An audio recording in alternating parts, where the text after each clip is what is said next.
അടക്കിയില്ലേ? കഴിഞ്ഞു.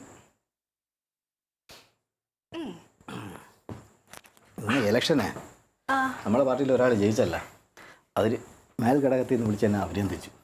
ആണോ? പിന്നെ നമുക്ക് ഒട്ടും സ്വാധീനം ഇല്ലാത്ത സ്ഥലമല്ലേ. ഞാൻ വിചാരിച്ചില്ല ആരും ജയിക്കുമെന്ന്.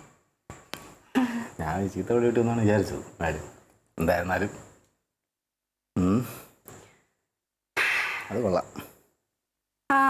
അമ്പിളിച്ചേട്ടാ, എന്താന്നറിയില്ല, എനിക്ക് ഭയങ്കര ഒരു ശ്വാസം മുട്ടല് പോലെ. ആശുപത്രിയിലും പോണോ? വേണ്ട. പിന്നെ അതെ, തങ്കം ചേച്ചി എന്നോടൊരു കാര്യം പറഞ്ഞു. അത് അമ്പിളിച്ചേട്ടനോട് പറയാണ്ട് എനിക്കൊരു അത് പറ. അതിന് ശ്വാസം മുട്ടണം, പുറത്ത് വരട്ടെ. പറയട്ടെ? എന്താണ്? പക്ഷെ അത് ആരോടും പറയരുത്. ആരോടും പറയല്ലെന്ന് വെച്ചാൽ അത്ര രഹസ്യമാണ്. തങ്കം ചേച്ചി എന്നെ കൊണ്ട് അമ്പിളിച്ചേട്ടനെ പിടിച്ച് സത്യടിപ്പിച്ചതാ. അതാ എനിക്കൊരു ടെൻഷൻ. നീ പറയാൻ കാര്യം പറ. പറയട്ടെ? പക്ഷെ ആരോടും പറയരുത്. പറയില്ല. പ്രോമിസ്. നിന്നാണ്, നിന്റെ അച്ഛനാണ് സത്യം. അച്ഛനെ പിടിച്ചൊന്നും സത്യം വേണ്ട. നിന്നാണ് സത്യം.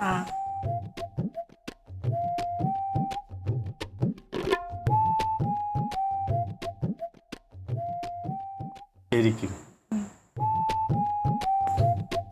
ഇപ്പോഴല്ലേ എനിക്ക് കാര്യം പിടികിട്ടി. ആരോടും പറയല്ലേ. തങ്കം ചേച്ചി എന്നെ കൊണ്ട് സത്യടിപ്പിച്ചാട്ടോ.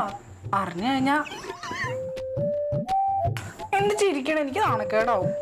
ഞാനത് ആലോചിച്ച് ചിരിച്ചതാണ്. അധികം ചിരിക്കണ്ട, കിടന്ന് ഉറങ്ങാൻ നോക്കും.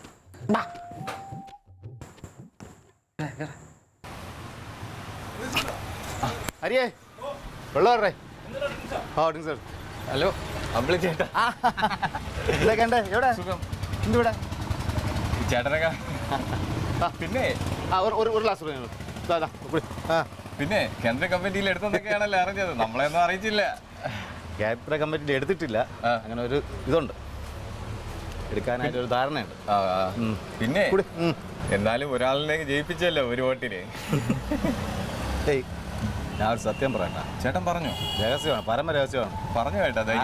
ആരോടും പറയരുത്.